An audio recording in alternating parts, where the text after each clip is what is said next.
Welcome to the coolest stuff on the planet. Hello and welcome to our little podcast. I am Rachel, your co-host, and sitting across from me, is as the other usual, co-host. Yes, it's Matthew. Hello. And this is the stuff that... Oh, wait, nope, just kidding. This is the coolest stuff on the planet. Psych. Yeah, my bad. I'm a little tired today. It's okay. I'm going to wake up and do this podcast. It's That's gonna be right. Awesome. This is a good place for being awake. Exactly. So today we are headed back to Japan, one of our favorite places on the planet, to check out a very cool city, Kyoto.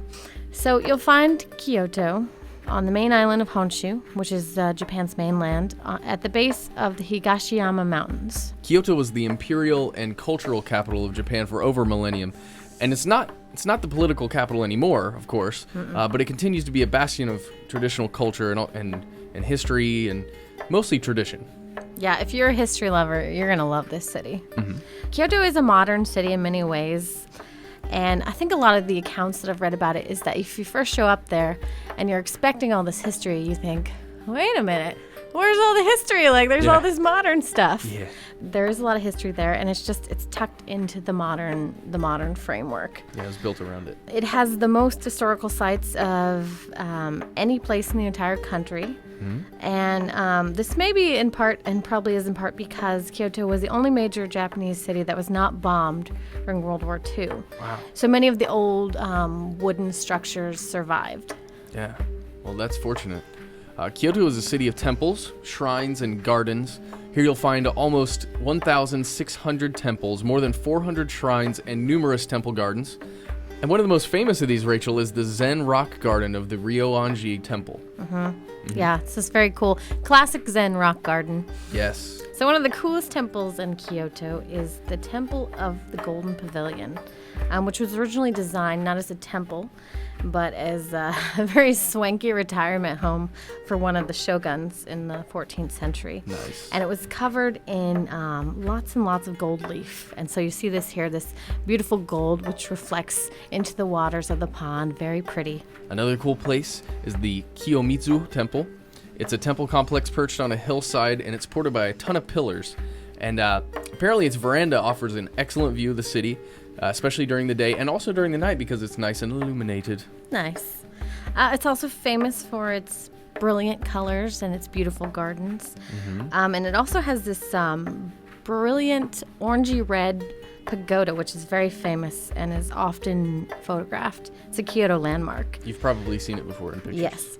Also, the gardens, the temple has lots of trees, and so they're especially beautiful in the fall when the leaves change color, and also in the spring when, surprise, surprise, cherry blossoms bloom. Yay, and we know about those festivals, right, Rachel? Yes, indeed. And so do you, wonderful people. Kyoto is full of Shinto shrines as well, Rachel, and many of these have traditional gates called tori. Now, these are often painted bright orange, or it's a bright orange red hue. Kind of, it's called vermilion, is Vermilion. often how it's described, yeah. Nice. Nice word. The Heian Shrine, for example, is one of the largest torii gates in Japan. Mm-hmm. You see this here. Mm-hmm. Also, the Fushimi Inari Shrine is very famous for its torii gates. You see this here. It has tens of thousands of these, and they form kind of a tunnel that goes up to the shrine. It's pretty cool looking. Kyoto is also home to geishas, or geiko. In the famous Gion Entertainment District, you're going to find geishas and their apprentices heading towards their appointments. And most of the time, these occur at tea houses or at restaurants, mm-hmm. in a public place where there are usually rooms, like private rooms within a public place where geishas have their appointments. Did you know that geisha translated literally means art person? Nice. Isn't that neat? From what I've that's been what they learning, do. Yeah, exactly. They're art purveyors of traditional art, yeah. That's excellent. Aside from geishas, mm-hmm. Kyoto is a hub for many traditional Japanese arts, from theater, the tea ceremony, which mm-hmm. you may know of, and I learned about in Karate Kid. Yeah, yeah. Flower arranging, and all sorts of handicrafts. Actually, Yeah. Kyoto is famous for its handicrafts and festivals. And that, my friends, is a glance at Kyoto. So I've enjoyed that. Did you enjoy it, Rachel? It was a great trip. Well, we hope that you people enjoyed it as well, and we hope you're fascinated now by Kyoto and you're going to learn more. And go there. Yes. Or you could just go to howstuffworks.com, Google it, check out some cool stuff on our website.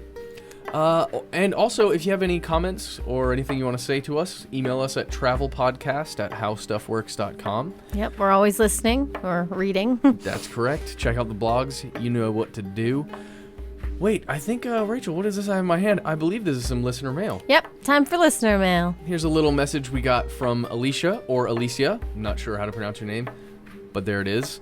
It says, "Hi. A quick correction to your podcast about camel racing, camels don't spit. They vomit." Ew. That was her ew, but I will second that. I'm not really sure where you came upon this information, milady, but it is good that you know that, and thank you for letting us know that that is the correct thing that they do.